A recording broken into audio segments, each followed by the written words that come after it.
Spoštovane Slovenke in Slovenci, danes se obračam k vam z ljubečim srcem, saj se zavedam izzivom, ki jih prinašajo silovite poplave, ki so prizadele našo čudovito domovino.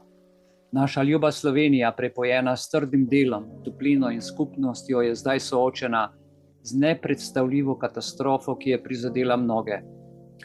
V društvu Belis občutimo globoko sočutje do vsakega izmed vas, ki ste izgubili svoje domove, svoje premoženje in osnovna sredstva za preživetje.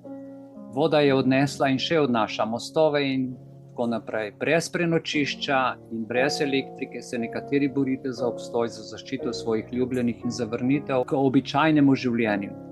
Naša srca so sočutna tudi do kmetovalcev, ki so s trdim delom skrbeli za pridelke. Številni, ki ste z ljubeznijo gojili pridelke in negovali živali, so vas prav tako prizadele poplave. To je izguba, ki jo je težko opisati, saj je uničenje tolikšnega truda in ljubezni v eni noči težko sprejeti. Društvo za srečno življenje Belis stoji z vami in za vas, drage sodržavljanke in sodržavljani. V teh časih, ko je naša država v prevoznem lockdownu in je veliko kotičkov Slovenije prizadetih, želimo sporočiti, da niste sami. Naša skupnost je močna, naša skupnost je povezana. Pozivamo naše člane, da si med seboj pomagamo in združujemo vse roke, da stojimo ob vas fizično in v molitvi. Skupaj bomo obnovili našo Slovenijo. Slovenci smo narod, ki je preživel mnoge izzive v svoji zgodovini in zdaj se bomo spet borili, da bomo zgradili še močnejšo, še bolj trdno in suvereno Slovenijo. Vsi v društvu Belis smo pripravljeni prispevati svoj delež, da bi vam pomagali.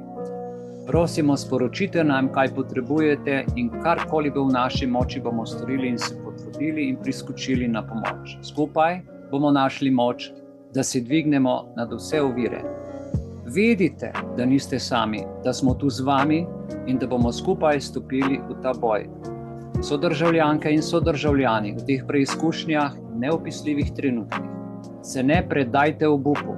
Naj se naša solidarnost in srčnost združita ter nas povežeta, da bomo stopili iz teh poplavljenih vod in zgradili svetlejši jutri. Z iskreno ljubeznijo in sočutjem, Biljana Belis, predsednica Društva za srečno življenje Belis.